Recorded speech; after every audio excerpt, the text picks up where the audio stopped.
C'est encore le temps de grâce.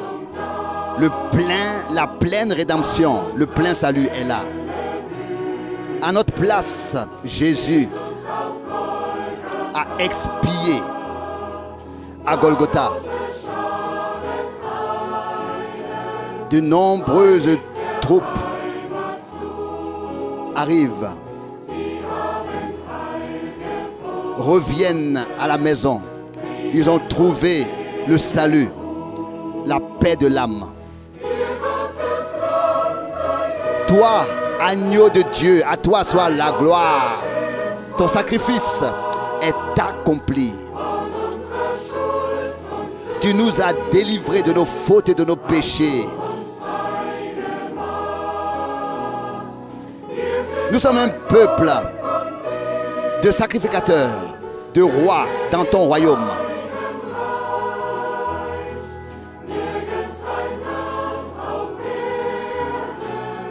Aucun autre nom sur terre est comparable au tien.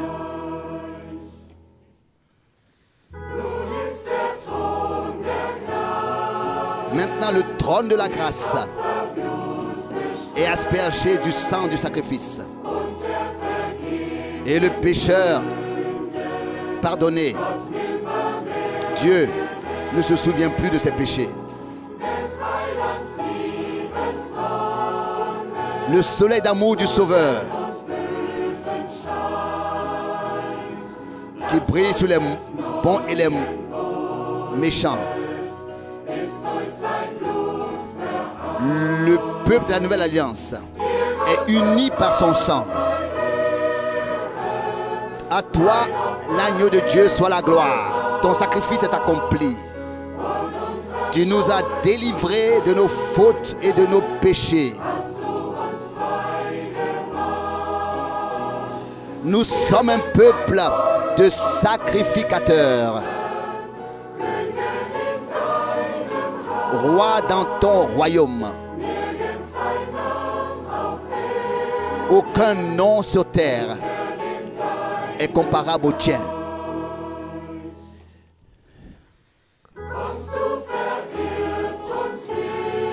Viens égaré et sans secours. Pour toi le salut est là.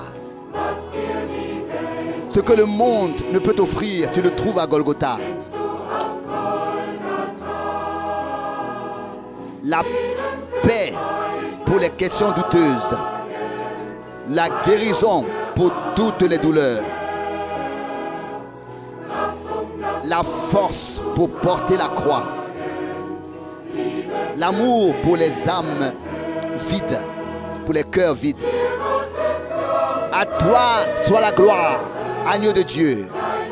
Ton sacrifice est accompli. De nos fautes et de nos péchés, tu nous as délivrés. Nous sommes un peuple de sacrificateurs.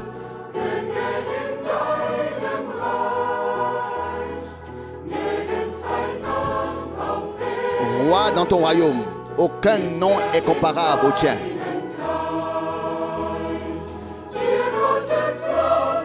À toi soit la gloire, agneau de Dieu. Ton sacrifice est accompli. De nos fautes et de nos péchés, tu nous as délivrés. Nous sommes un peuple de sacrificateurs. Roi dans ton royaume.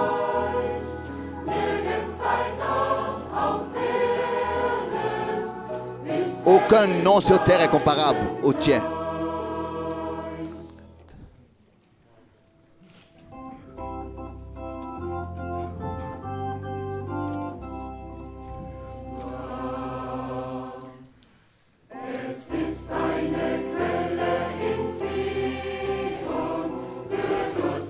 Il y a une source à Sion pour les âmes assoiffées. Elle coule plein de l'eau de vie et accorde le salut du Seigneur. Source si claire. Oh, l'eau est là. Là où les eaux se tarissent. Viens à cette source, pécheur, et sois délivré. Et retrouve le repos. Si la paix et la force veulent te quitter, et ta conscience veut être accablée, viens, dépêche-toi de venir à la source, à Sion. La grâce t'est accordée de nouveau. La source est claire, l'eau est là. L'eau que tu as bu à Tari, viens à cette source et sois délivré du péché et trouve la paix du cœur.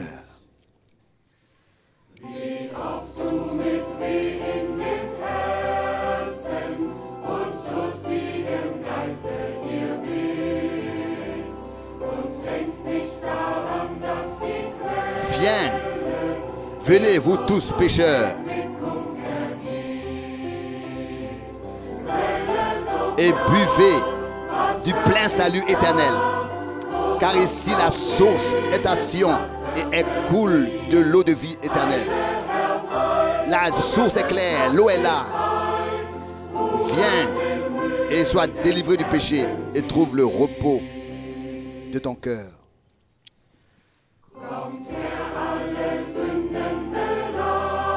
Combien de fois tu as été avec de la douleur dans ton cœur et tu as eu soif. Ici tu trouves le repos, la source qui console et qui rafraîchit, la source si claire, l'eau est là.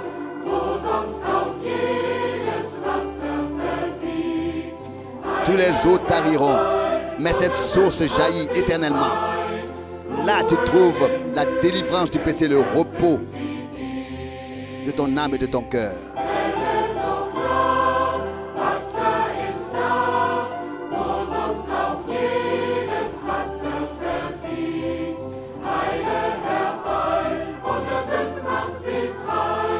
Elle délivre du péché et accorde le repos aux fatigués.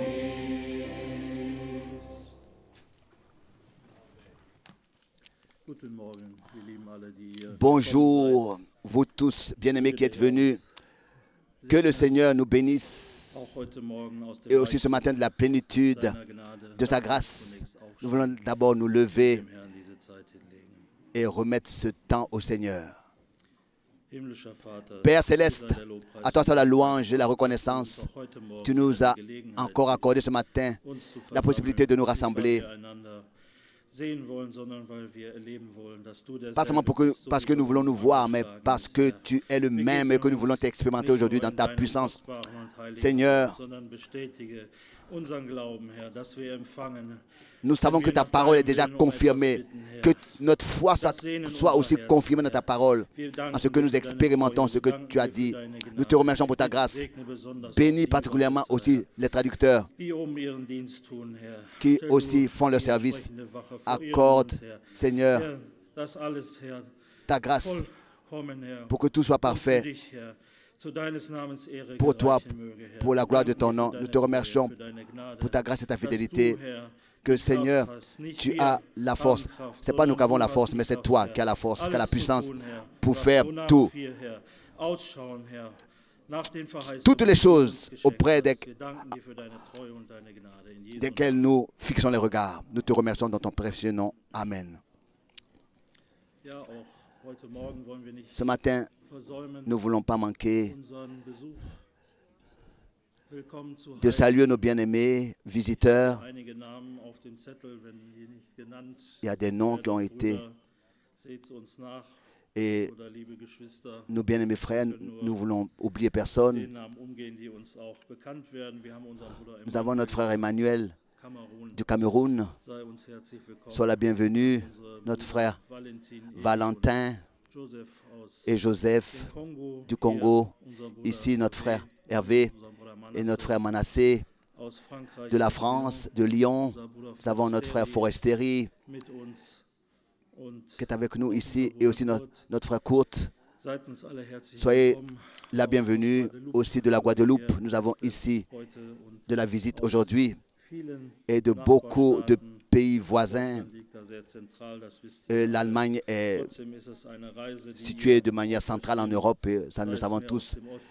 Et que ce soit de l'Est, de la Tchéquie, de la Slovaquie, d'où est-ce que vous êtes tous venus? De l'Italie, de la France, oui, de la Belgique. Le Seigneur voit le désir après la communion et il vous récompensera d'avoir entrepris ces longs trajets. Nous sommes ici très confortables et beaucoup de nous n'ont pas encore vécu de devoir entreprendre un long trajet pour aller à un service divin, mais quand dans le cœur on a ce désir qui brûle d'avoir communion avec les enfants de Dieu, tout est possible. Et c'est le désir de chaque enfant de Dieu qui est sauvé. Il y a un frère qui m'a rendu un témoignage après qu'il ait trouvé le Seigneur. Son premier désir était: j'aimerais trouver des frères et sœurs avec lesquels je peux avoir la communion de prière. Et là, nous pensons directement à la parole, là où 2 ou 3 sont réunis en son nom. Et là, il est avec eux. Et nous sommes aujourd'hui ici plus de 2 et 3, et nous sommes rassemblés en son nom. Nous voulons, après que la chorale a chanté 2 merveilleux cantiques, nous voulons continuer avec les cantiques. Chantons ici dans le livret le numéro 33. Le numéro 33.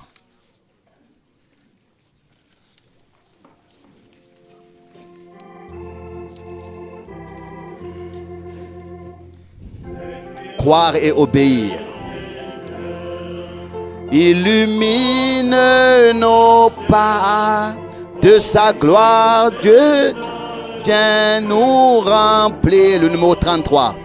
Quand je veux ce qu'il veut, en son nom je le peux. Simplement, il faut croire, obéir. Croire, obéir, pour que Dieu puisse ouvrir les écluses célestes. Il faut croire, obéir. Veux-tu la liberté, le bonheur, la santé? Que ton seul but soit de le servir, car l'esprit n'est donné avec la joie, la paix, qu'à celui qui veut croire, obéir. Croire, obéir, pour que Dieu puisse ouvrir les écluses célestes. Il faut croire, obéir. Les fardeaux, les labeurs, le chagrin et les pleurs, à mon bien Dieu les fait concourir. Ils deviendront au ciel des trésors éternels. Simplement, il faut croire, obéir.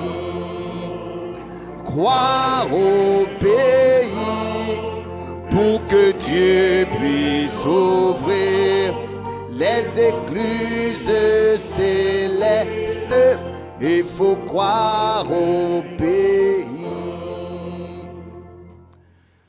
Nous pouvons dépasser nos incapacités, aux desseins éternels nous ouvrir de nouveaux horizons, une vaste moisson. Simplement il faut croire, obéir. Croire, obéir, pour que Dieu puisse écluses célestes, il faut croire au pays. Peu à ses ordres soumis, sans aucun compromis. Alors le Tout-Puissant peut agir. Il nous ouvre les flots, fait tomber Jéricho. Simplement, il faut croire au pays. Croire au pays pour que Dieu puisse ouvrir les écluses célestes. Il faut croire au pays. Croire au pays pour que Dieu puisse ouvrir les écluses célestes. Il faut croire au pays. Amen. Que cela soit ainsi si nous marchons avec le Seigneur. Marchons. Marcher aux traces de notre Seigneur. Il a frayé le chemin pour nous, pour que nous puissions le suivre. La parole de Dieu est notre étoile. La parole dans ce temps nous a été révélée et nous pouvons avoir de l'orientation dans cette parole révélée. Alors tout disparaît, l'obscurité disparaît, car il conduit chaque pas. Conduit chaque pas. Si la parole de Dieu est notre étoile, alors il peut conduire chaque pas en nous tous qui suivons, croyons et obéissons. Et obéissons. Et ce n'est pas seulement d'écouter la parole, mais de la mettre en pratique. De la mettre en pratique dans la confiance que Dieu confirme sa parole. Et c'est ce que nous attendons, bien, mes frères et sœurs. Nous avons, durant toutes ces années, entendu beaucoup. Nous avons reçu de l'enseignement. Mais cela ne suffit pas. L'enseignement, de recevoir de l'enseignement ne suffit pas. Dans l'un des prophètes, il est écrit que le peuple s'égare par manque de connaissances, pas par manque d'enseignement. L'enseignement est là. Nous pouvons nous laisser enseigner, mais cet enseignement doit devenir une connaissance, et cette connaissance est la révélation du Seigneur dans sa parole, pour que nous puissions réellement marcher dans sa parole. Et comme à la fin du couplet, il est dit, si nous croyons et obéissons, que le Seigneur puisse vraiment nous l'accorder, le vouloir et le faire pour que nous lui soyons agréables. Et que ce ne soit pas seulement que nous avons entendu un enseignement merveilleux, mais que le Seigneur, par son Saint-Esprit, puisse nous accorder la connaissance que vraiment nous marchons avec lui et que nous mettons en pratique ce qu'il nous dit dans sa parole. Pas de nous-mêmes, mais comme nous l'avons chanté ici, il conduit les pas si la parole de Dieu est vraiment notre étoile. Loué soit le Seigneur. Nous chantons encore comme deuxième cantique le numéro 17. Le numéro 17. Ensuite, je demande à notre frère Danny de lire la parole comme introduction. 17.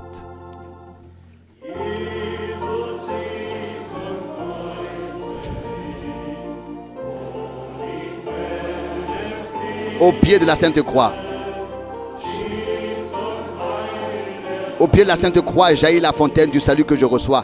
Grâce souveraine.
te crois.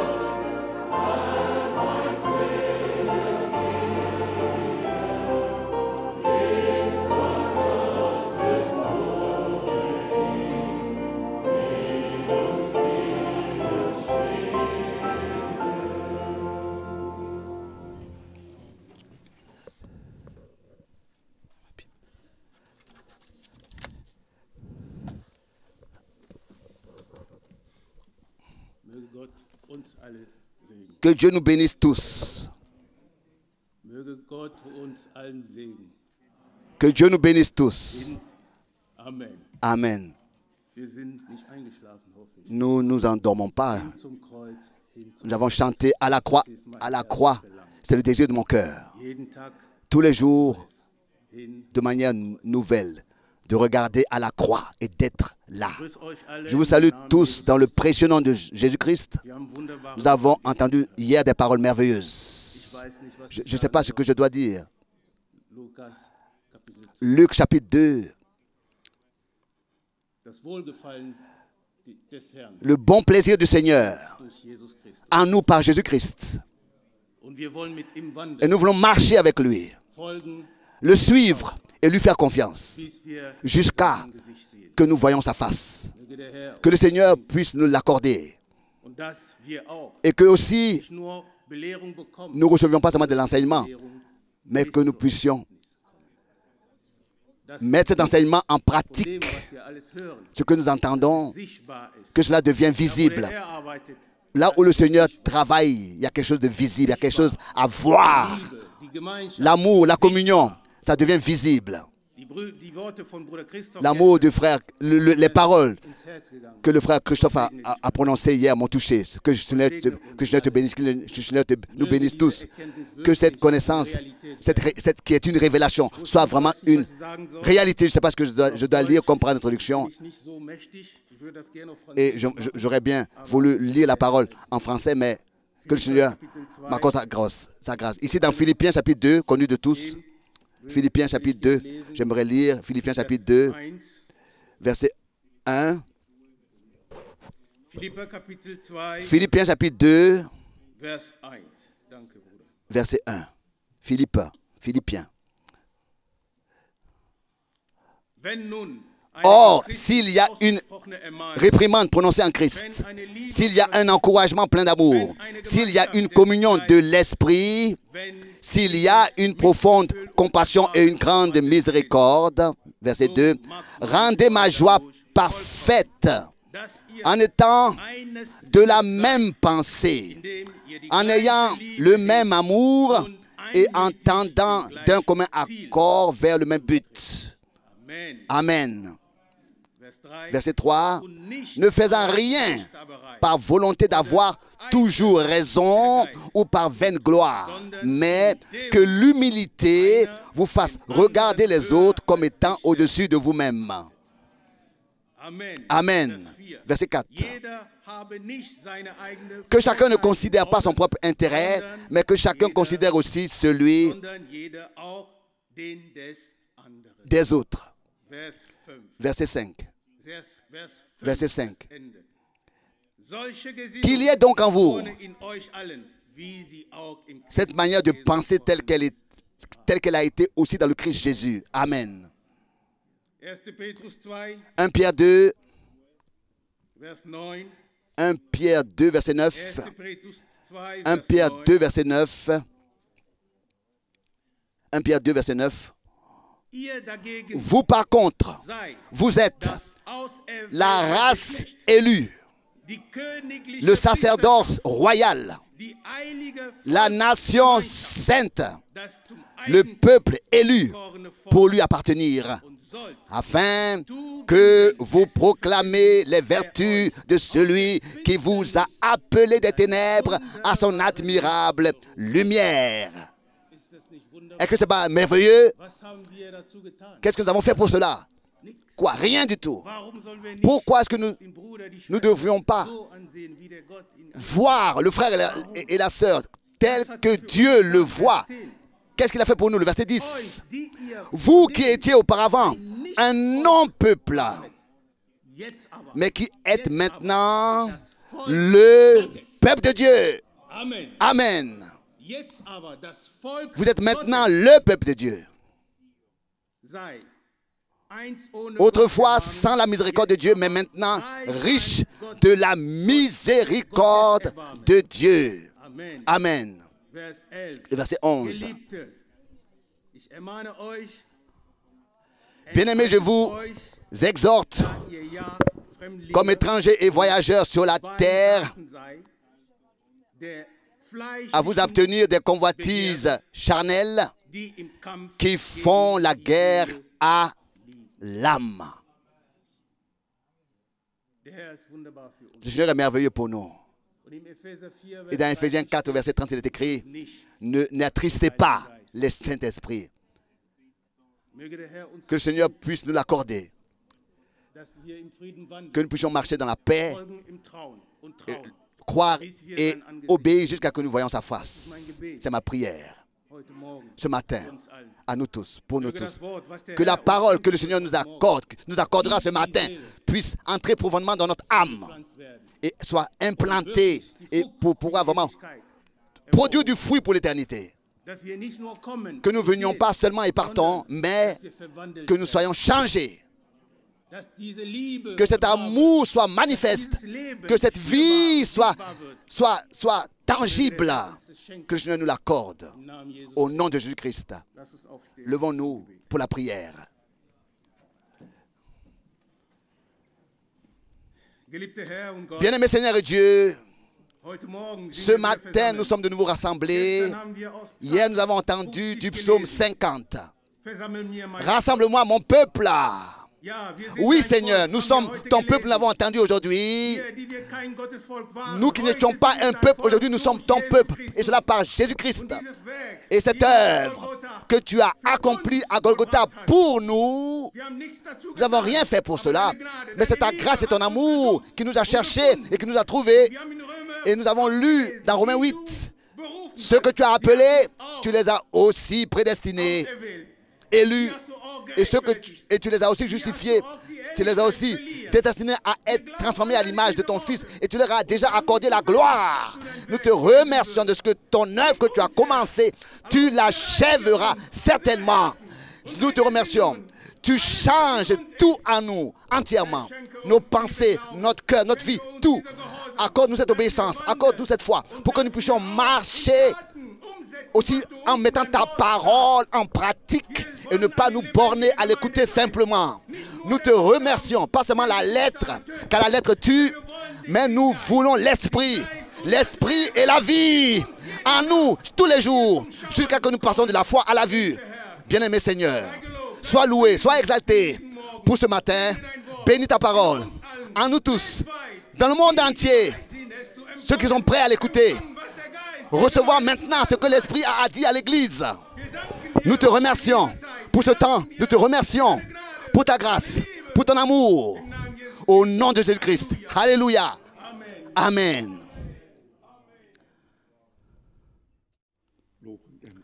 Loué et remercié soit le Seigneur. Déjà pour les magnifiques cantiques que nous avons chantés de tout cœur, dans l'espérance que si ce n'est pas encore le cas, cela devienne réalité. Comme le texte le dit, il faut toujours être sincère, surtout devant Dieu, c'est certain. Parfois, ce n'est pas encore comme nous le voyons dans la parole ou comme nous le chantons dans les cantiques, mais c'est une bonne chose si nous nous en rendons compte et que nous continuons malgré tout à garder la foi et à dire, Seigneur, tu l'as promis ainsi et ainsi il en sera. Comme cela a déjà été dit, nous sommes à chaque fois reconnaissants et heureux en même temps lorsque nous pouvons venir sous l'écoute de la parole de Dieu. Pour un croyant, il n'y a rien de mieux et de plus beau que d'être dans la maison de Dieu et de faire l'expérience de la grâce du Seigneur, d'écouter, d'entendre sa parole et d'être à nouveau béni. Réfléchissez à combien de fois Dieu nous a déjà bénis. Pensez-y. Au cours de toutes ces années, combien de fois Dieu nous a-t-il déjà bénis? Combien de fois nous a-t-il parlé? Combien de fois il l'a rendu grande de sa parole pour nous? Combien de fois il nous a révélé ses mystères et nos cœurs brûlaient pendant que cela se produisait. Un compositeur de cantique dit: compte le bien que Dieu t'a fait et comme cela continue-t-il que tu rencontres sur ton chemin. Donc, compte le bien que tu rencontres sur ton chemin. Puis, à la fin, il dit: et tu découvriras à quel point tu es riche. Je crois que c'est ma sœur Hertha qui m'a procuré les paroles de ce cantique que nous avons évoqué ici. C'était mercredi soir dernier, je crois. Le temps est court. Ô homme, sois sage et profite de chaque instant.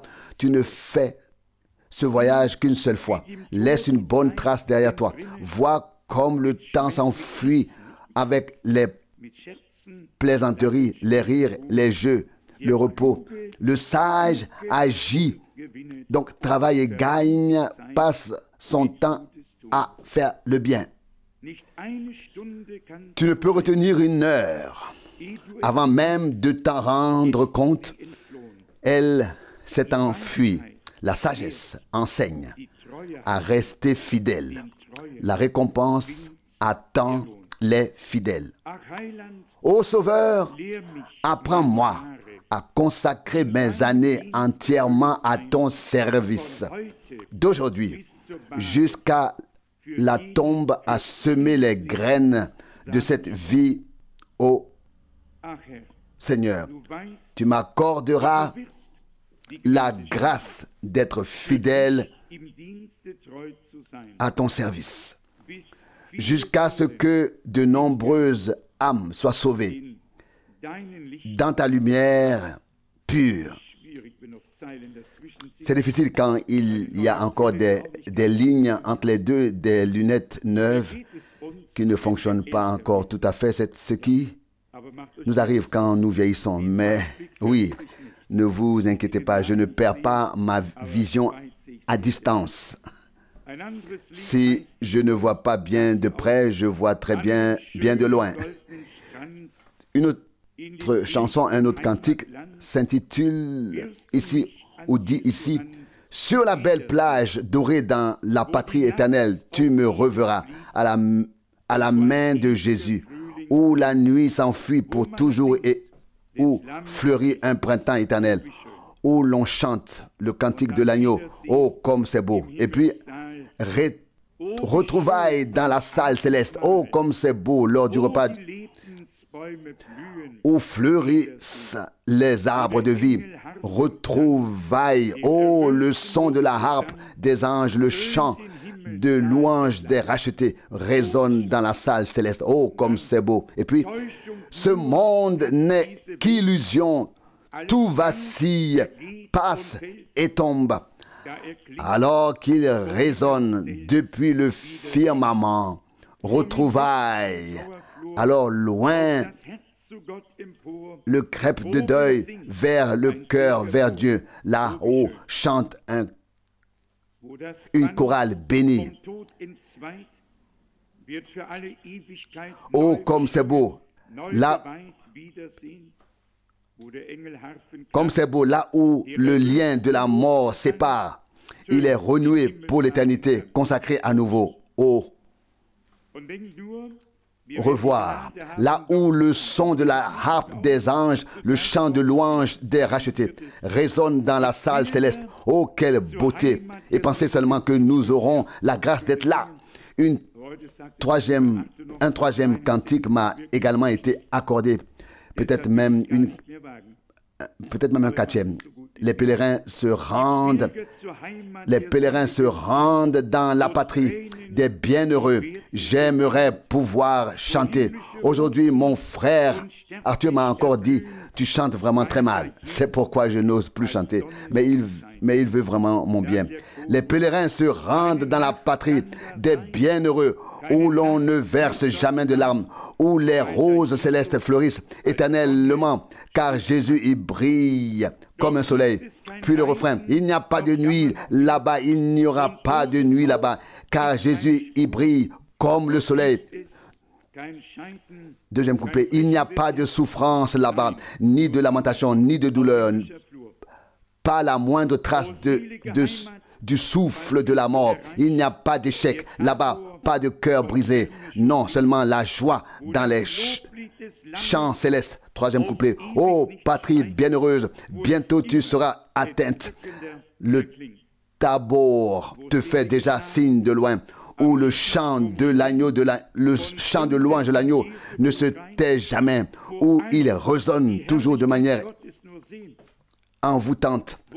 Quatrième couplet, où des foules bienheureuses se tiennent près du fleuve de la vie, purifiées de leurs péchés par le sang de Jésus, où tout ne voit que la gloire de Dieu, où il n'y aura ni nuit ni mort. Cinquième couplet, Dieu les a inscrits dans le livre de vie avec le sang de Jésus. Il les a élevés au rang divin. Il essuie leurs larmes, si doux et si aimable, dans la patrie de sa main tendre. Quel jour ce sera! Frère Branham chante aussi sa propre mélodie avec joie, tout comme moi, bien sûr. C'est toujours agréable. Je me réjouis de chaque cantique dont le titre est propre mélodie, car alors j'ai le droit de chanter ce cantique. Et alors, tout redevient juste. Et puis, il est dit ici dans ce cantique, probablement le cinquième qui m'a été donné.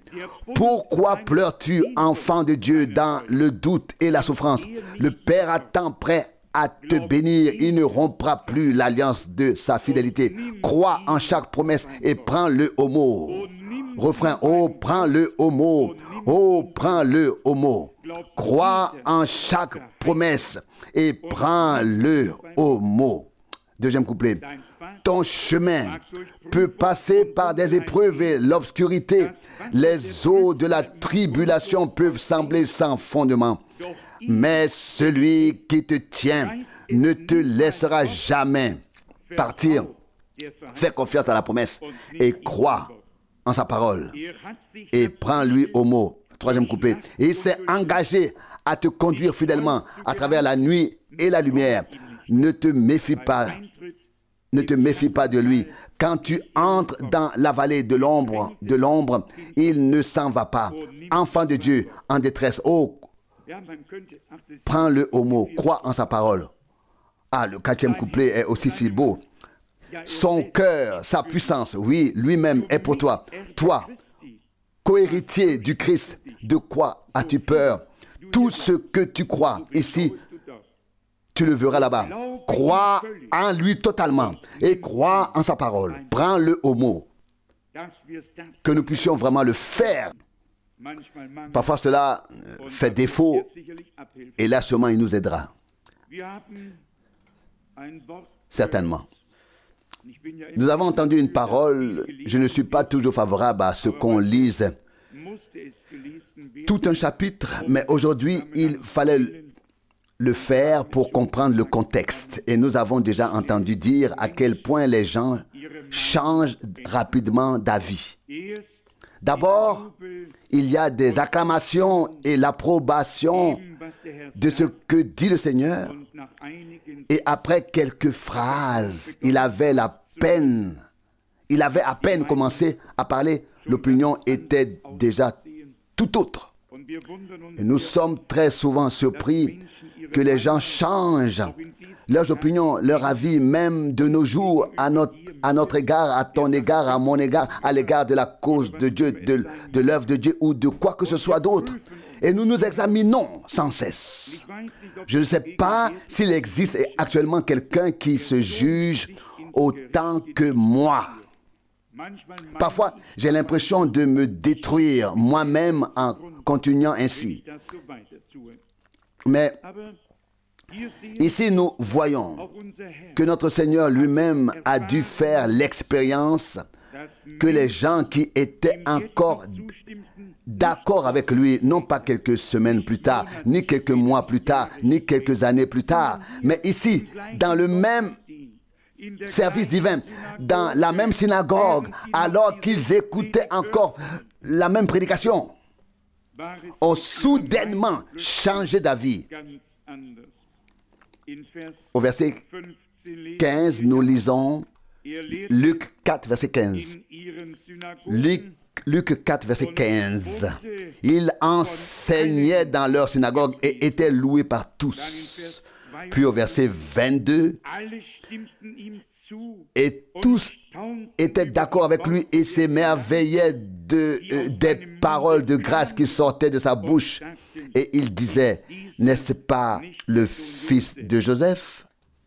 wahrscheinlich C'était probablement là leur problème. hätten sie nicht diesen S'ils n'avaient pas utilisé cette expression, Sohn Josef, fils de Joseph, wäre es vielleicht cela aurait peut-être été mieux. er war Il n'était pas le fils de Joseph. der Il Sohn Gottes. était le fils de Dieu. Und das muss man Et ça, il faut le savoir. Il faut le savoir.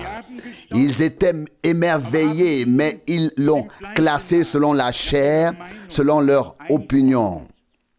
dabei hat Joseph lui-même die Flucht avait voulu prendre la fuite. Il voulait quitter Marie, geheim verlassen. la quitter en secret lorsqu'il était devenu évident qu'elle était enceinte. Dann erschien Et puis Joseph avait fait oder Josef hatte dann ja den ce songe dans lequel il était dit, ne crains pas de prendre Marie, zu dir zu nehmen, denn das von ihr zu erwartende Kind ist vom Ton- Heiligen Geist.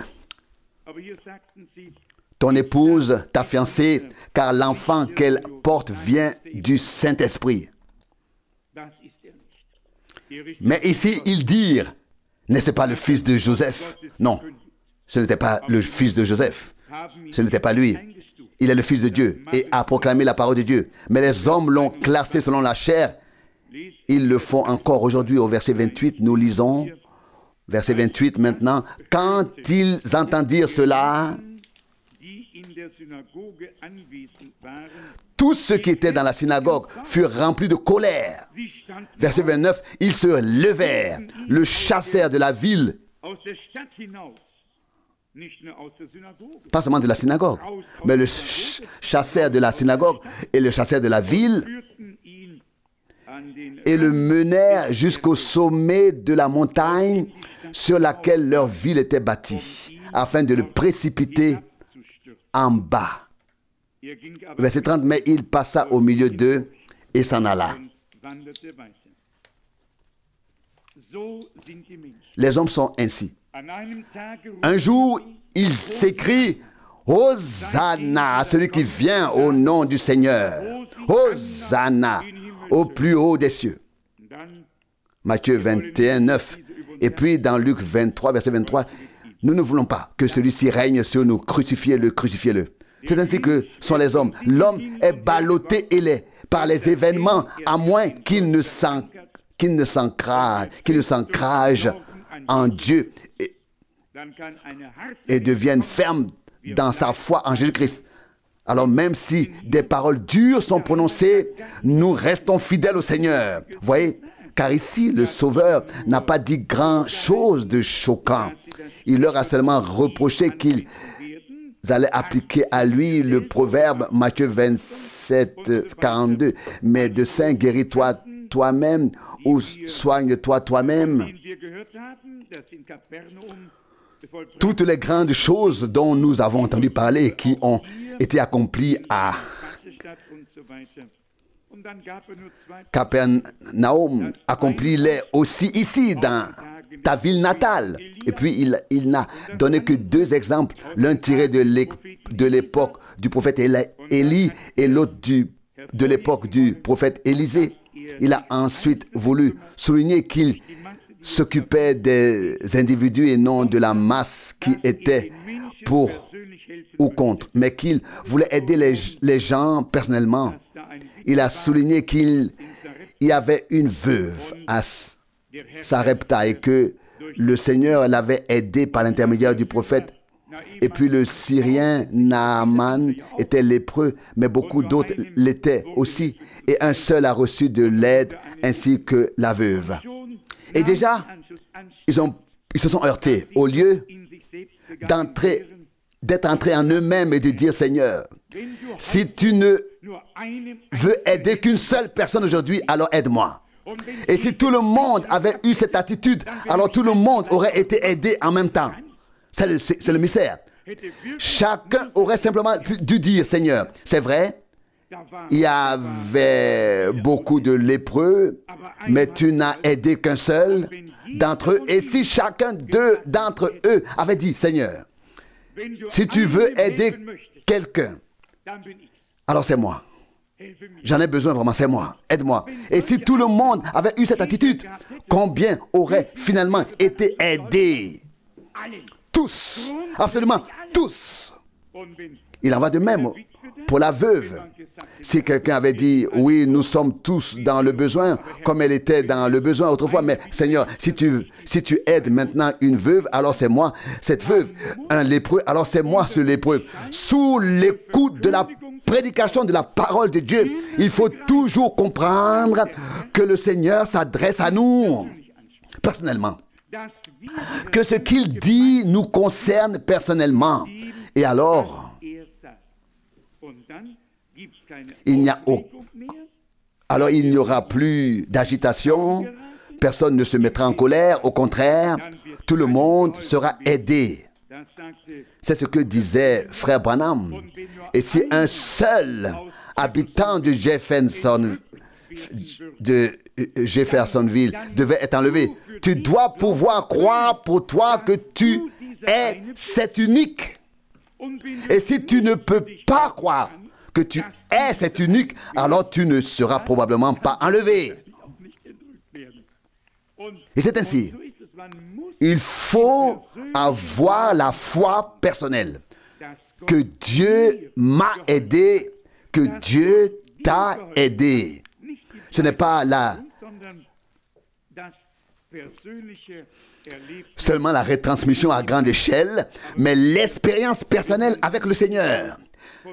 Mais vous savez, quand on lit cela ici de la part de notre Seigneur, cela fait mal. Mais en est-il autrement pour ses messagers, pour ses envoyés? Il a dit dans Jean 15, 20, s'ils m'ont persécuté, ils vous persécuteront aussi. S'ils ont accepté, reçu ma parole, ils accepteront et recevront aussi la vôtre. Un élève ou un disciple ne peut pas subir un sort différent de celui de son Seigneur.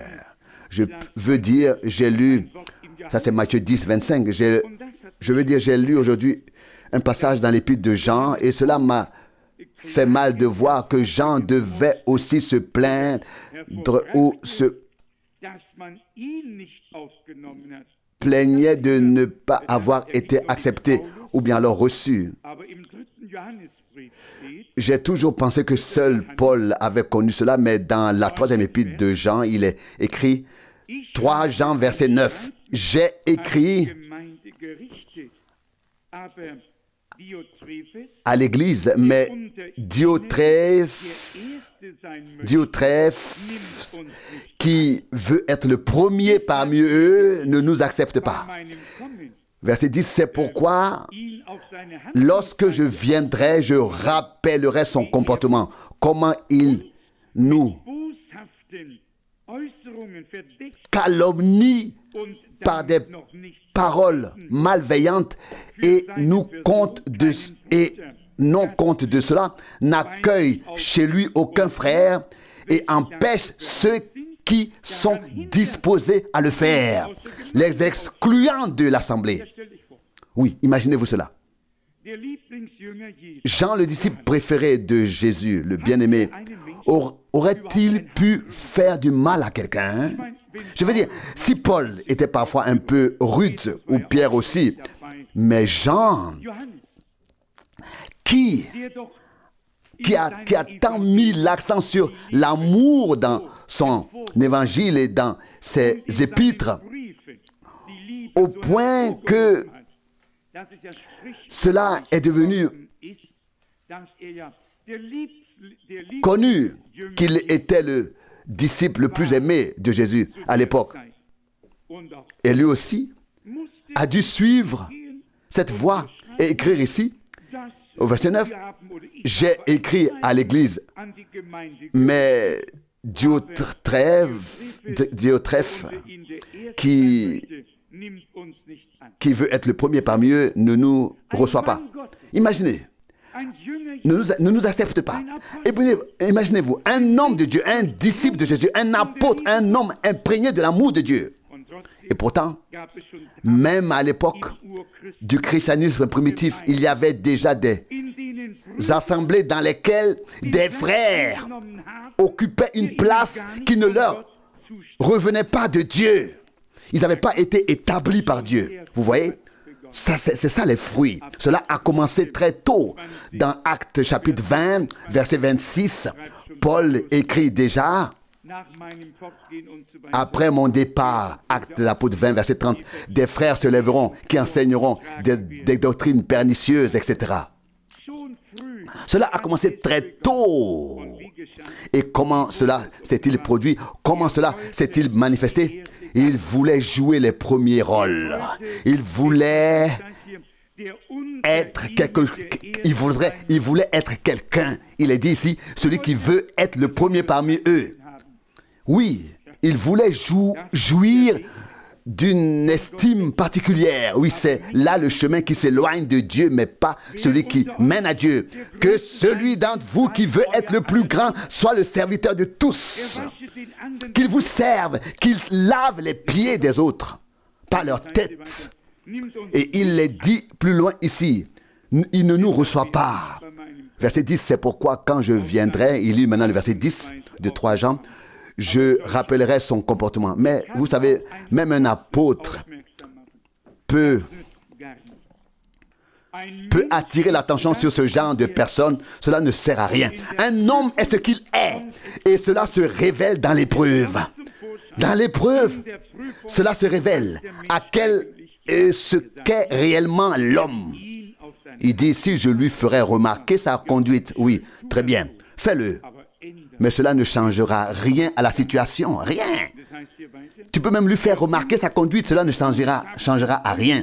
Il est dit plus loin, au verset 10, comme il nous soupçonne avec des propos malveillants. Oui, que fait-on de nous aujourd'hui? Et puis, je me juge moi-même et je dis, Seigneur, oui, j'ai peut-être donné lieu à cela. Notre Seigneur avait-il donné lieu à cela? Paul avait-il donné lieu à cela pour qu'ils doivent dire, pour qu'ils doivent dire dans 2 Timothée 4, verset 16, tous m'ont abandonné.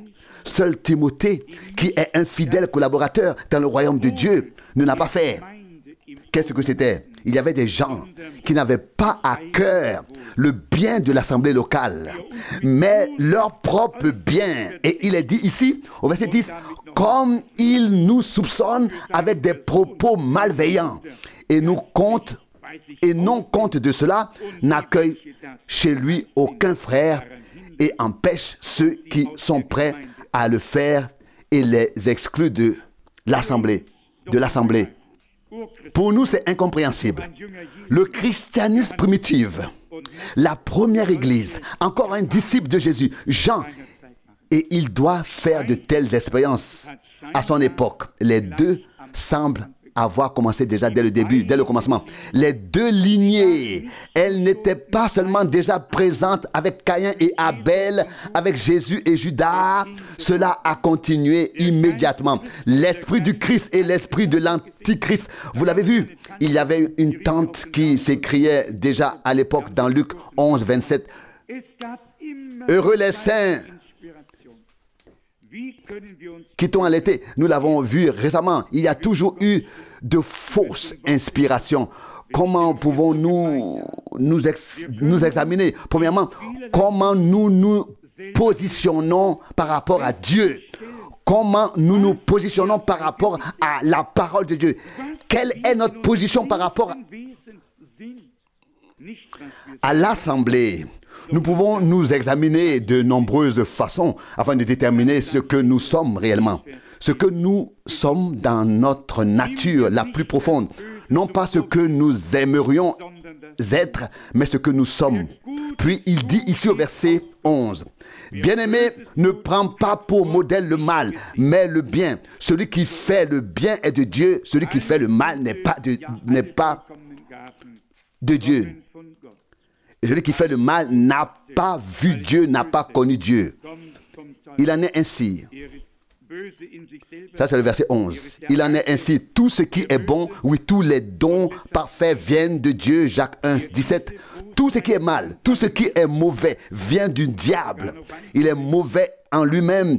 Il est le méchant, le maléfique. Et c'est pourquoi tout homme qui a cette méchanceté dans son cœur et qui la laisse même agir doit se dire qu'il ne marche pas dans la vérité. Et je lis à ce sujet dans 3 Jean, verset 1. Moi, le veillard, j'envoie mes salutations à mon cher Gaius, que j'aime sincèrement. Le verset 2. Bien-aimé, je te souhaite tout le bien et la santé comme il en est bien de ton âme. 3 Jean, verset 3 maintenant. Car j'ai éprouvé une grande joie lorsque des frères sont venus et ont rendu témoignage à ta véracité. Car tu marches dans la vérité, comme tu marches dans la vérité. Et puis vient le magnifique verset 4. Il n'y a pas de plus grande joie pour moi que d'entendre de mes enfants qu'ils marchent dans la vérité. Dans le même chapitre, 2 personnes sont mises en lumière et données en exemple. L'une, Gaius, comme un homme de Dieu, marchant dans la véracité, dans la vérité avec sincérité, dans la vérité avec sincérité, un témoignage de toutes parts sur sa situation. Et puis Jean écrit, il n'y a pas de plus grande joie pour moi. Je ne sais pas, vous ne pouvez probablement pas non plus en mesurer toute la portée, mais c'est en effet ma conviction profonde. Pour un ouvrier dans le royaume de Dieu, il n'y a pas de plus grande joie que de voir et de constater que les enfants de Dieu marchent dans la vérité, marchent en accord, en conformité en toutes choses avec la parole de Dieu, qu'ils sont ainsi fondés et liés à Dieu par l'Esprit et marchent dans la parole, dans toute la vérité. C'est pourquoi, lorsque les choses ne sont pas justes, ne sont pas en accord, et quand est-ce qu'elles ne sont pas justes? Elles ne sont pas justes quand elles ne sont pas en accord avec la parole. Alors quelque chose en nous est contre. Nous ne pouvons pas faire autrement. Nous sommes issus de la vérité. Nous sommes de la vérité. Et pour la vérité. Et c'est pourquoi je le dis très ouvertement. Le témoignage de Jean est mon témoignage tout à fait personnel. Il n'y a pas de plus grande de joie pour moi que de savoir que les enfants de Dieu maintenant marchent en accord avec en conformité avec la vérité. Et la vérité, c'est la parole de Dieu. Parfois, les frères m'en ont voulu au niveau international lorsque certaines corrections ont dû être apportées qui n'étaient pas conformes à la vérité, concernant les choses qui n'étaient pas conformes à la vérité, à la parole de vérité. Et alors le blâme qui s'est abattu sur moi était plus grand que celui que j'avais exposé dans ma littérature. Mais nous constaterons que la vérité demeure jusqu'à la fin et que tous ceux qui demeurent dans la vérité demeurent aussi en Dieu et ils auront besoin de cette connexion, liaison avec Dieu. ils en auront besoin jusqu'à la fin. Si quelqu'un dévie, c'est comme sur une voie ferrée. Notre frère Reinhold Donder est-il ici en tant que conducteur de locomotive très expérimenté? Très expérimenté. Il est conducteur de locomotive. Je ne sais pas si vous le savez tous, mais il conduit des trains express à travers toute la République fédérale et probablement même au-delà des frontières. Et quand on voit le réglage des aiguillages, cela commence de manière très minime quelque part. Là où il y a une bifurcation vers le nord, le sud ou l'ouest, le point de bifurcation est très minime, n'est-ce pas? Mais ensuite, le train prend le virage et une direction complètement différente se crée. Il en va de même pour tous ceux qui s'écartent, qui dévient. C'est un moment précis où il est si insignifiant, si infime, si petit, et le réglage de l'aiguillage suffit pour sortir du virage. La plupart ne le comprennent pas car les rails ne sont plus correctement posés. Ce sont des bricoleurs qui ont posé les rails et ce principalement pendant la nuit, et puis les trains dans lesquels ils voyagent déraillent. Pourquoi est-ce que je fais cette comparaison étrange? Je le dis parce qu'il est écrit qu'aucun mensonge n'a son origine dans la vérité. 1 Jean 2, verset 21. Le mensonge a été un mensonge dès le début, dès le commencement. Et maintenant, quelqu'un dira, oui, si nous allons au jardin d'Éden, et cela nous a été montré très clairement, que l'ennemi a pris la parole et l'a légèrement modifiée. Oui, c'est précisément là que réside la tromperie, l'erreur, précisément là, car la parole de Dieu doit rester telle qu'elle est écrite. En effet, l'interprétation de cette parole est déjà la tromperie, est déjà l'erreur, c'est déjà le mensonge fini. Déjà, chaque interprétation est un mensonge. Et c'est pourquoi nous ne devons dire ou ne pouvons dire que ce que Dieu a dit réellement dans sa parole. Car, comme nous venons de le souligner, la déviation commence de manière si minime. Au début, c'est une voie, puis d'accord, il y a une petite bifurcation et ensuite, on se retrouve dans une toute nouvelle direction. Une toute nouvelle direction. Nous voyons ici que cet homme, Diotrephe, n'avait certainement pas observé ce changement de direction. Il n'a même pas constaté qu'il avait dévié. Il est parti dans la mauvaise direction sans en être conscient peut-être. Et cela signifie ici, en gros, celui qui veut être le premier parmi eux. Ce n'était pas bien et cela ne peut pas être bien. Et comme je l'ai déjà dit tout à l'heure, Jean a décidé de lui faire remarquer son comportement. Jean, l'apôtre de l'amour, il a décidé de lui faire remarquer son comportement. Toutes ces mauvaises remarques et ses soupçons, il voulait lui en parler. Non, cela ne sert à rien. Ce dont le cœur est plein, la bouche en parle. Personne ne peut se tromper soi-même à ce sujet. Et je vais de temps en temps derrière le numéro 17 de la maison où se trouvent les arbres fruitiers.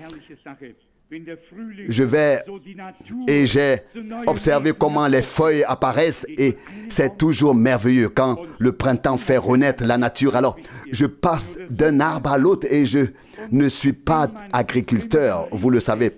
Je ne suis pas le fils d'un... Je ne suis que le fils d'un agriculteur. Et quand on se pose des questions, on regarde les feuilles et on se dit, mais qu'est-ce que c'est exactement? Et est-ce que cela peut être cet arbre? Est-ce que cela pourrait être cet arbre? On peut très vite distinguer certains arbres à leurs feuilles déjà, mais d'autres pas aussi vite. Et puis je passe d'un arbre à l'autre, je n'ai qu'à attendre que non seulement les feuilles et les fleurs, mais aussi les fruits apparaissent sur l'arbre. Et puis, Les fruits sont la réponse. Les fruits sont la réponse. Je n'ai pas alors plus besoin de me demander, est-ce que c'est ça ou ça? Est-ce que c'est ici comme s'appelle cette pêche de Californie? Cette pêche californienne, je devine.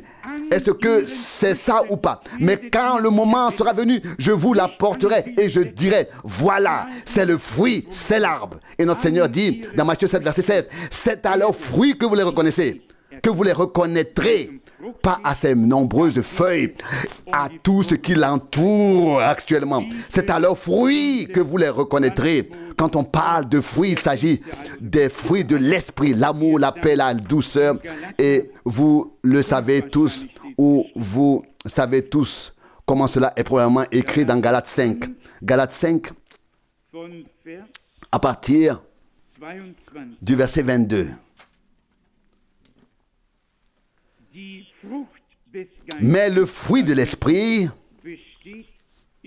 c'est l'amour, la joie, la paix, la patience, la bonté, la bienveillance, la fidélité. Verset 23, la douceur, la maîtrise de soi.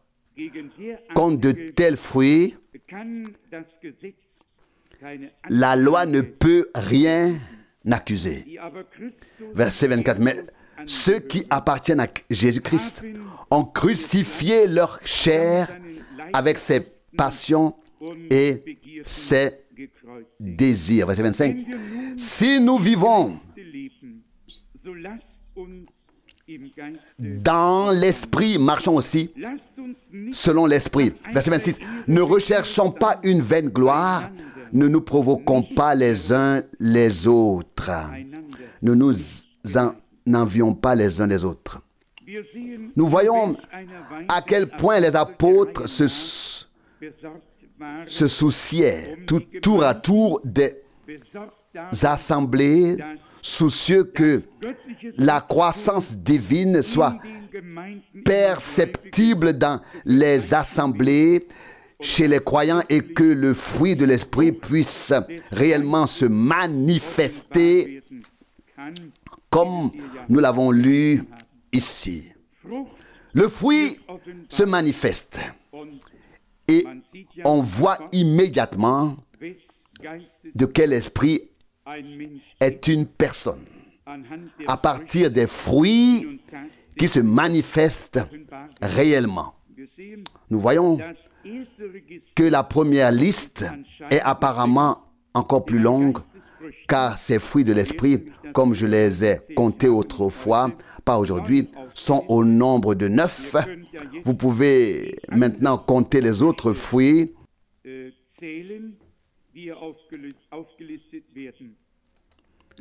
qui sont énumérés.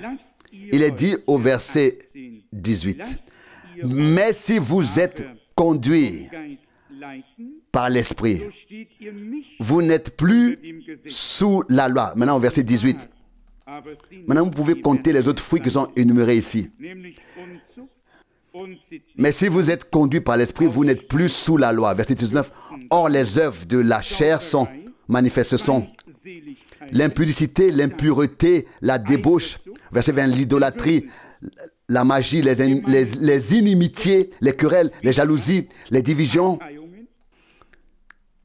les prises de parti, l'envie, verset 21, l'ivrognerie, les excès de table, etc. Je vous ai déjà dit auparavant et je le répète maintenant que ceux qui commettent de telles choses n'hériteront pas du royaume de Dieu. C'est aussi une parole très sérieuse. Il y a ici des péchés grands et petits. Les gens ont des registres différents. On ne peut rien dire à ce sujet. Les gens classent tout cela de manière très différente. Mais ici, tout est mis sous une seule carte. Tout est écrit sur une liste. La débauche, tout comme l'envie, la jalousie comme Und all die anderen Dinge, lest doch mal selber nach. la débauche, Alles unangenehm. la luxure et toutes les autres choses. Lisez-le vous-même. Ce sont toutes des choses désagréables. Mais c'est vrai, car chaque parole de Dieu est sortie de la même bouche et le même Dieu qui a donné la loi jugera tout le monde selon sa loi. L'idolâtrie, la sorcellerie. Si l'on rencontrait aujourd'hui une personne dont on sait, oh, il a pratiqué la sorcellerie, alors tout le monde serait un peu effrayé et on ne saurait pas comment cela va se passer. Mais le sorcier est exactement comparable à celui qui provoque l'hostilité, à celui qui provoque les divisions, les hostilités, la jalousie et la querelle. Ce sont les mauvais esprits qui agissent dans un champ d'action très large. Nous classons naturellement, voilà, c'est le méchant, il a fait ceci et cela. Les dissensions, l'égoïsme mesquin, la discorde, voire les divisions. Et lorsque Paul écrit aux Corinthiens, j'ai appris qu'il y a des divisions parmi vous. N'avez-vous pas des pensées charnelles? Si l'un dit, je suis de Paul, j'appartiens à Paul, je suis de Paul, je suis de Céphas, et ainsi de suite, n'avez-vous pas des pensées humaines, terrestres et charnelles? 1 Corinthiens 3, verset 4, des divisions. Et cela est également mentionné ici. Supposons que nous prenions parti pour quelque chose. L'un dit ceci, l'autre dit cela. Et on créerait ainsi 2 ou 3 courants ou groupes différents au sein de l'assemblée locale. Ce serait aussi grave que l'idolâtrie, ce serait aussi grave que la sorcellerie, que toutes les hostilités ou ce qui s'y rapporte, les bagarres et tout ce que le résiste énumère ici. Nous devons peut-être nous pencher sur ce miroir du cœur, car c'est bien ce qu'est le miroir du cœur. Combien l'ont lu? Je l'ai lu il y a de nombreuses années. Il y est décrit le cœur incrédule, le cœur non renouvelé, avec probablement toutes ces choses qui sont énumérées ici. Et puis un deuxième cœur qui ne semble pas aussi sombre, doté des fruits de l'esprit. Nous voyons qu'il est vraiment important que Dieu puisse accomplir à nous ce qui lui est agréable. Si nous en arrivons au point où tout ce qui n'est pas juste devant lui ne nous semble pas juste non plus à nos yeux. C'était, je crois, une pensée qui m'a également préoccupé. Si nous pouvions arriver à cet état, tiré du psaume et de l'épître aux Hébreux, il est dit ici dans le psaume 40, verset, ou n'est-ce pas ce psaume? Ah oui. Si, psaume 40, oui, à partir du verset 5. Bienheureux l'homme qui place sa confiance dans le Seigneur, qui ne s'associe pas aux orgueilleux et aux amis infidèles et menteurs. Verset 6. Tu as fait de grands, les miracles que tu as faits sont grands, sont nombreux, Seigneur. Mon Dieu, tu as fait de grandes choses et tes desseins sur nous sont grands. Tu es incomparable. Je veux en parler et les proclamer. Ils sont innombrables. Et maintenant vient le verset que je voulais lire, ou plutôt les versets. Verset 7. Tu ne prends pas plaisir aux sacrifices et aux offrandes, mais tu m'as donné des oreilles attentives. Tu ne désires pas des holocaustes et des sacrifices pour le péché. Verset 8. Alors j'ai dit, me voici, dans le rouleau du livre. Et il est écrit pour moi. Verset 9. Faire ta volonté, mon Dieu, est mon plaisir. Et ta loi est gravée profondément dans mon cœur. Verset 10, j'ai parlé de ta justice dans la grande assemblée. Voici, je n'ai pas retenu mes lèvres. Toi-même, Seigneur, tu le sais. Mais pensons rapidement à l'Épître aux Hébreux, où cette parole est également citée une nouvelle fois. Il est dit ici, dans Hébreux 10, au verset 5. C'est pourquoi lorsqu'il est entré dans le monde, il a dit, tu n'as voulu ni sacrifice, ni offrande, mais tu m'as formé un corps. Verset 6, tu n'as pas pris plaisir aux holocaustes ni aux sacrifices pour le péché. Verset 7, alors j'ai dit, voici, je viens. Dans le rouleau, il est écrit à mon sujet, pour faire ta volonté, ô Dieu. Verset 8, alors qu'il dit au début, tu n'as pas voulu des sacrifices et des offrandes, des holocaustes et des sacrifices pour le péché, et tu n'y as pas pris plaisir, bien que ces sacrifices soient pourtant offerts conformément à la loi. Verset 9, il poursuit ensuite, voici, je viens pour faire ta volonté. Il abroge le premier pour établir la validité du second. Verset 10, et grâce à cette volonté, nous sommes sanctifiés une fois pour toutes par l'offrande du corps de Jésus-Christ. Oh, quelle parole merveilleuse! Tu n'as pas voulu des sacrifices, des holocaustes, des sacrifices pour le péché, ni aucune autre offrande. Elles avaient été présentées conformément à la loi, mais elles n'apportaient pas la solution. Et puis vient celui dont il est écrit, voici, dans le rouleau du livre, il est écrit, je viens, ô Dieu, pour faire ta volonté. Ta volonté est mon plaisir et tu m'as préparé un corps.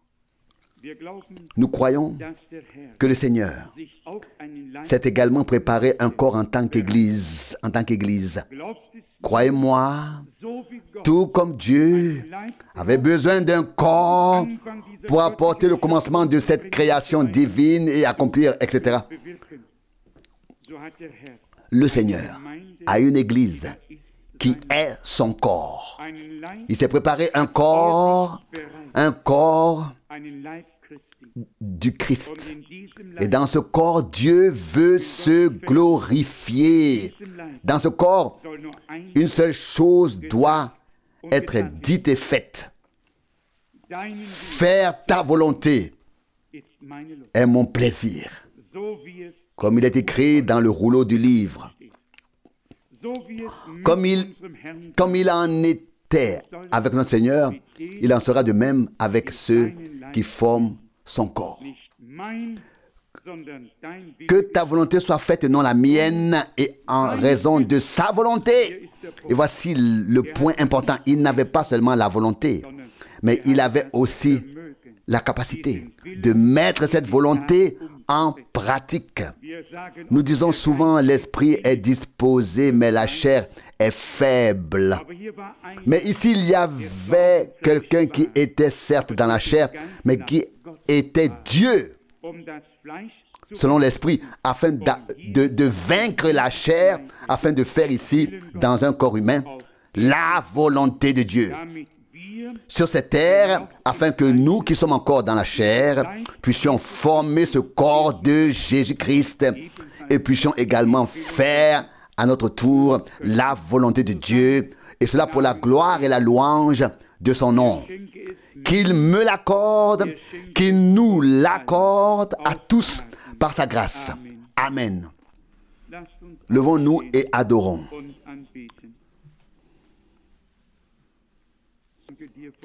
Je te remercie de tout cœur pour ta parole précieuse et sainte. Merci car le temps de la grâce est encore là. Merci car nous pouvons regarder dans le miroir de la parole. Merci de remédier à nos défauts, à nos manquements, à nos faiblesses, de nous laver de toutes nos tâches, de toutes nos rides, afin que nous marchions vers la perfection. Ô Seigneur, mais nous avons en nous ce désir ardent de marcher dans la vérité, de subsister devant toi, de suivre tes voies. Seigneur, bénis-nous tous au nom de Jésus. Amen.